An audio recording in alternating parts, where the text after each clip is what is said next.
Bismillahirrahmanirrahim. Assalamu alaikum. Lecture number 11, unit number 2, matrices and determinant. In this video lecture, we will discuss the examples in exercise questions of 2.3 related to the area which we studied in the previous video lecture. That is row and column operations, echelon and reduced echelon form of a matrix, and rank of a matrix. Actually, if we know the row and column operations, so rows and column operations, which are known as elementary operations on matrices, or you can say elementary transformations on matrices, which are used to convert a matrix into echelon form, into required reduced echelon form, and you can also find rank with the help of rows operations and columns operations. There are 6 elementary operations, or you can say that there are 6 elementary transformations. We discussed that in previous video lecture. There are 6 operations on matrices. Operations on matrices,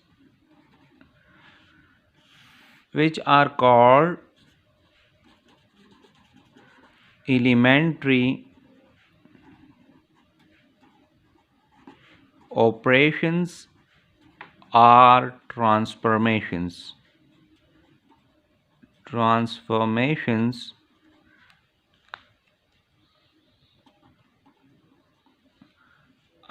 matrices. 3 of the operations are the rows operations, and 3 are column operations. The rows operations are called elementary row operations, and the column operations on matrices are called elementary column operations. Rows operation, elementary rows operations, that we discussed already in previous video lecture. You can interchange the first row operation is you can interchange any 2 rows. For example, if in a given matrix I am interested to change row 1 and row 2, mean you are interchanging R1 and R2. So the symbolic representation for that is R1 double-headed arrow R2. So it means that interchanging row 1 and row 2. So you can interchange any 2 rows. In matrices, you can multiply a row by a non-zero scalar. This must be non-zero scalar. You can multiply any row by a non-zero scalar. So if you need to multiply R1 by a non-zero scalar, so you need to multiply that scalar number with each entry of that row. This is the symbolic representation for that.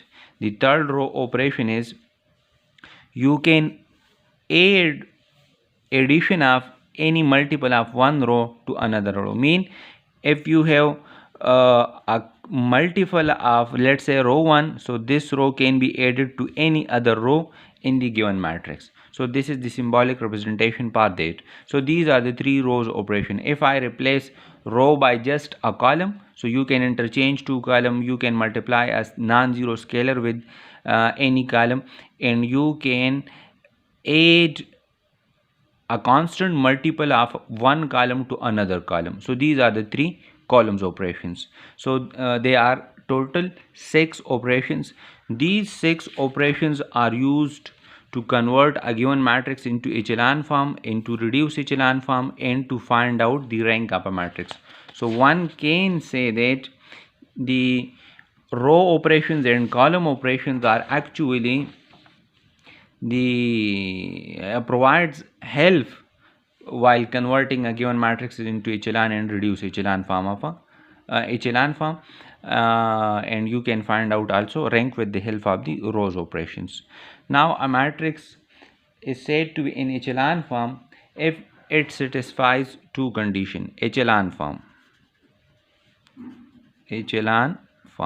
So I am considering a matrix and discussing from that example that how this is in echelon form. If I consider this matrix, 2, 3, minus 4, 1, 0, 1, 5, 3, 0, 0, 0, 6. So if you are interested to check that the matrix A in echelon form or not, first of all you will search for the first non-zero row. So this is your first non-zero row. This is my first R1. This is first non-zero row. This is non-zero because its element are non-zero. At least one of element of a row is non-zero, so that row is called non-zero row. So first of all you will search for the first non-zero row. This is the first non-zero row. In the first non-zero row you will now then see for the first non-zero constant. So this is the first non-zero constant, and you need to count the number of the zeros before the first non-zero entry of the first non-zero row.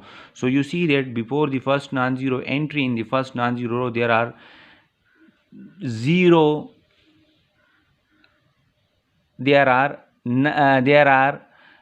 zero number of zeros. So in the next non-zero row this number of zeros must be increased. So you see that this is your second non-zero row and this is your first non-zero entry of the second non-zero row. So you see that before the first non-zero entry of the second non-zero row there are 1 0. So you see that the number of the zeros before the first non-zero entry of a non-zero rows are increased. Similarly, if there is a third non-zero row, so you see that this is the first non-zero entry of the third non-zero row, and before the first non-zero entry of the third non-zero row there are 3 zeros. So you see that the number of the zeros are increased in the next non-zero row. So if the number of the zeros before the first non-zero entry of a non-zero row increases row by row, this is condition number 1. This is condition number 1 which is true. The condition number 1 is true in this matrix. Condition number 2 for echelon form is you need to if there is any zero row, mean all the element of the row is 0, so that row must be written in last, mean that 0 row must be the last row of that. So there is no 0 row, so didn't need to check the condition number 2. So this matrix in the echelon form according to the condition. Now this is in the echelon form. Now I am considering an example. Let's say matrix B. So this is 0 0 1 2 0 1 2 3 0 0 0 1. Now this matrix is not in the echelon form, not in echelon form. What is the reason? The reason is you see that this is your first non-zero row. In first non-zero row this is your first non-zero entry. Before the first non-zero entry in the first non-zero row there are 2 zeros. So in the coming row the number of the zeros must be increased according to the condition number 1 of the echelon form. So this is your second non-zero row, this is your first non-zero entry of the second non-zero row, but you see that the number of the zeros are decreased. There are 2 zeros before the first non-zero entry of the first non-zero row, and there is 1 0 before the first non-zero entry of the second non-zero row. So due to this, that the number of the zeros before the first non-zero entry of the non-zero row is not increasing row by row, you see that they are decreased. So that's why this is not in the echelon form. If you want to convert this in the echelon form, so we do a row operation. So if I do a row operation, so I must write this is sign for equivalent row. After the row operations, when I get a matrix, so that must be equivalent to the original. So this is row equivalent. I am interchanging row 2 and row 1, and this is the first operations in elementary rows operation. So you can interchange row 1 and row 2. So when I interchange row 1 and row 2, so row 1 must be written in the second place and row 2 must be written in the first row. 0 0 0 1. So now you see that these two matrices are row equivalent, because whenever you get a matrix by performing finite number of row operations or column operations, so the resultant matrix must be equivalent to original matrix. So this matrix is equivalent to this. Now you see that this is your first non-zero row. In first non-zero row, this is your first non-zero entry. Before the first non-zero entry, the number of zeros are 1. This is the second non-zero row. In the second non-zero row, this is your first non-zero entry. Before the first non-zero entry, the number of zeros are 2. So you see that the number of the zeros are increased before as in the non-zero rows before the first non-zero entry. And this is your third non-zero entry. This is your first non-zero entry. This is the third non-zero row. This is the first non-zero entry. Before the first non-zero entry, the number of zeros are 3. So you see that they are increased. So this is in the echelon form, but this is not in the echelon form. So you see that with the help of row operations, you can convert a matrix into the echelon form. So this is the echelon form. What is reduced echelon form? Reduce echelon form. So I am also explaining that with the help of an example. Okay, so I am considering an example for the reduced row echelon form.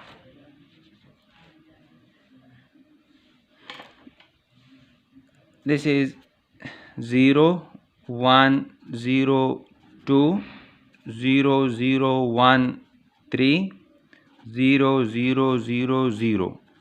Let's say this is a matrix A. So what are the two conditions for the reduced echelon form of a matrix? First of all, a matrix is said to be reduced echelon form. Number one, if it is must be in echelon form. So first of all, if I am checking that this matrix is in the reduced echelon form or not, so first of all I will check that the given matrix is in echelon form or not. This is the first condition. So you will search for the first non-zero row. This is your first non-zero row. In the first non-zero row, this is your first non-zero entry. Before the first non-zero entry, there are 1 0. So this number of zeros must be increased in the non-zero rows before the first non-zero entry. This point is for the non-zero rows. So this is the second non-zero row. This is the first non-zero entry of the second non-zero row. So you see that there is 1 0 before the first non-zero entry of the first non-zero row, and there are 2 zeros before the first non-zero entry of the second non-zero row. So the number of the zeros are increased, and this is the this third row is not a non-zero row, so you didn't need to check that condition. Now the third row is a non-zero row, and this is the second condition for the echelon form, that whenever you have a zero row in a matrix, that zero row must be at the end of the rows. So this is the last zero row. So this matrix in the echelon form according to the definition of the echelon form. Now the second condition for the echelon form is, for the reduced echelon form, is that the first non-zero entry of the first non-zero row must be 1, and that one lying in the column, the rest of the elements must be 0 in that column. So you see that the first non-zero entry, now this is the second point. The second point for the reduced echelon form says that the first non-zero entry of the first non-zero row must be 1. This is called favorite element, and now this column will contain the rest of the elements equal to 0. Now this point must be checked for all non-zero rows. In second non-zero row, the first non-zero entry must be 1, and the rest of the elements in that column must be 0. And the third row is the 0 row, so we didn't check that condition for the 0 row. So here the second condition of the reduced echelon form is also satisfied. So that's why this matrix in the reduced echelon form. So that we discussed in the previous video lecture. This column is called favorite element, and this element is called favorite element. So the first non-zero entry of the first non-zero row for the second condition of the reduced echelon form, that number must be 1, and the rest of the element in that column in which that 1 lies must be 0, and that point must be checked for all the rows, for all the non-zero rows. So this is the reduced echelon form. Now I am taking an example to convert a given matrix into echelon and reduced echelon form. So for that, if I consider an example, let's say example is A is equal to 2 3 minus 4, 3, 1 minus 5, 1 minus 2 minus 5. Okay, reduce matrix A into first number echelon form and number 2 into reduce echelon form. So this is the requirement of this question. First of all, I am converting this into the echelon form and second into reduced echelon form. So what will be the procedure for converting a given matrix into echelon form and reduced echelon form? Now you must remember this, we will only use rows operations to convert a matrix into echelon form or into reduced echelon form. So you can use column operations, but we are using rows operations. So whenever you do a row operation in some matrix, so that must be equivalent to the previous one.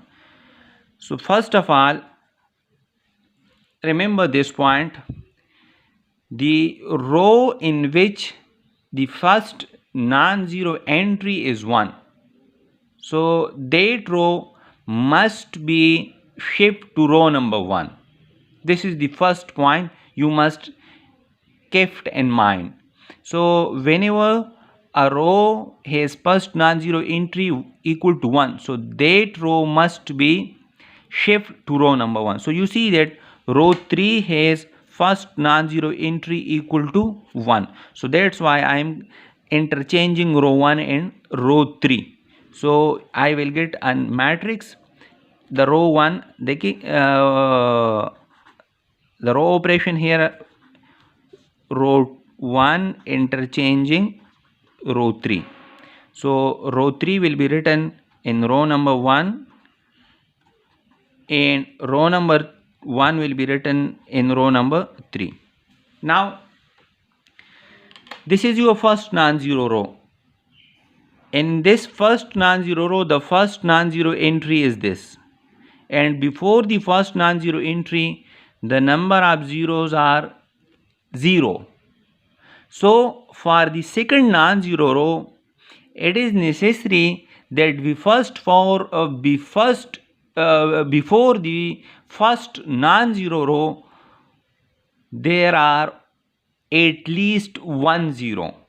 So I need to make this number 0, and this will be non-zero, so that will be the first non-zero entry of the second non-zero row, and here will be 0. So here is no 0 before the first non-zero entry, and there will be 1. So the conditions for the echelon form will be satisfied. Okay, so first of all I am converting this into 0 and this number into 0.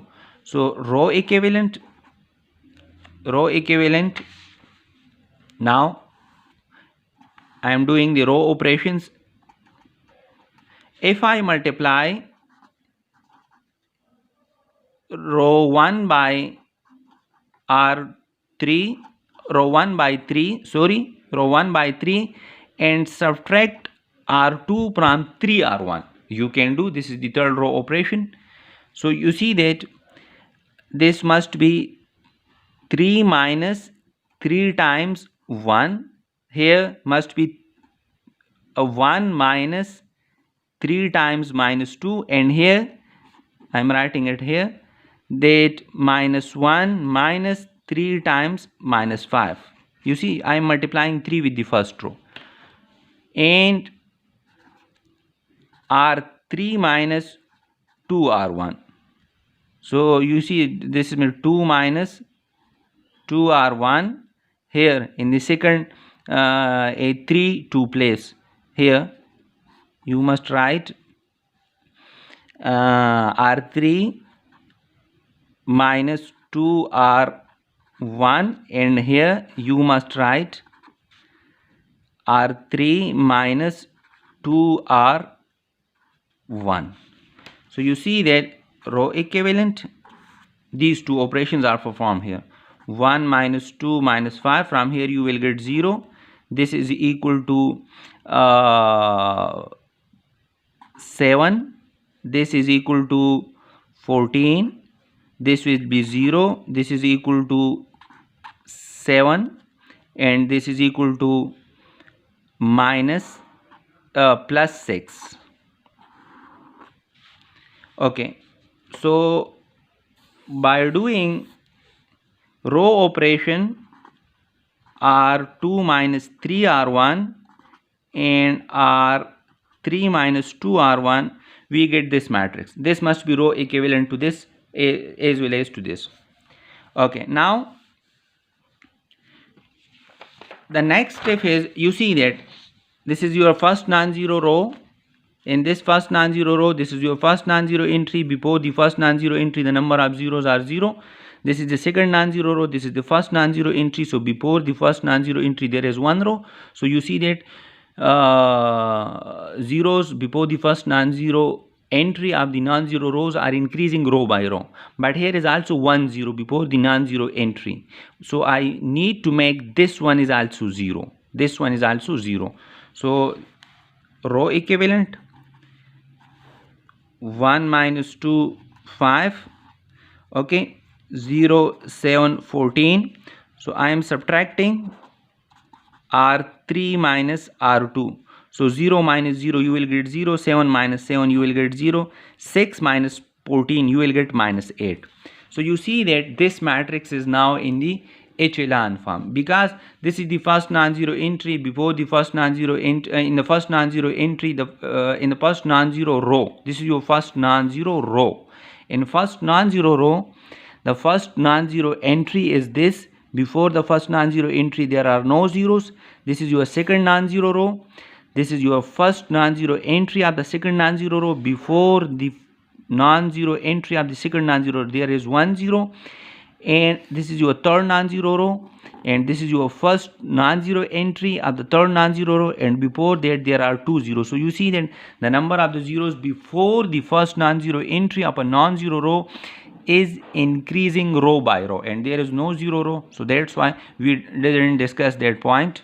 So this matrix, so thus 1 minus 2 5 0 7 14 0 0 minus 8 is the row echelon form, or you can write just echelon form of matrix A, and that matrix A must be equivalent to this matrix. So this is the echelon form of a matrix. Now, okay, now before to discuss the reduced echelon form of a matrix, I am defining rank of a matrix. Rank of matrix A. Rank of a matrix A, the definition is the number of the non-zero rows in the echelon form of a matrix is called rank of a rank. Rank of a matrix, sorry. So rank in this case is equal to 3, because this is the echelon form of a matrix A, and this echelon form contains 3 non-zero rows.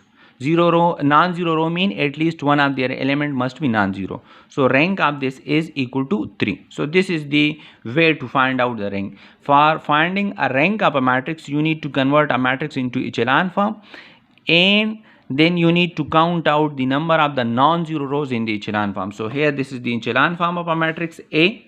This is the echelon form of a matrix A. This is the matrix A.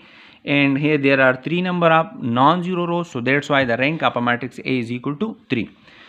Okay, now finding out the reduced echelon form. So if I am finding the reduced echelon form of this matrix, so first of all I need to convert the given matrix into echelon form. So I already did. Now we will discuss the second condition of the reduced echelon form. Okay, so this matrix, you see this given matrix A, 2 3 minus 4 3 1 minus 1 1 minus 2 minus 5 is row equivalent to this matrix, because this matrix is obtained by doing the finite numbers of row operations 0 7 14 0 0 minus 8, and this is the echelon form of this matrix. So if you are finding the reduced echelon form of this matrix, so first of all you need to convert the given matrix into the echelon form. So this is the step number 1. You need to repeat that process. I am not repeating it here. Okay, next I am converting this into the reduced echelon form, so that I will doing some row operations, and there when you are doing row operations, so that matrix must be equivalent to the previous one. So row equivalent, you must write it on the left side. So in the second condition of the reduced echelon form, the first non-zero entry of the first non-zero row must be 1, and the rest of the element in that column must be 0, and that point must be true for all non-zero rows. So if you see here, this is your first non-zero entry of the first non-zero row, and this is already 0, this is already 1, and the rest of the element in this column is already 0. So for row number 1, the second point is true. The second non-zero row is this one, and this is your first non-zero row, but this is not 1. So here I will do some row operations to convert this 7 into 1. So dividing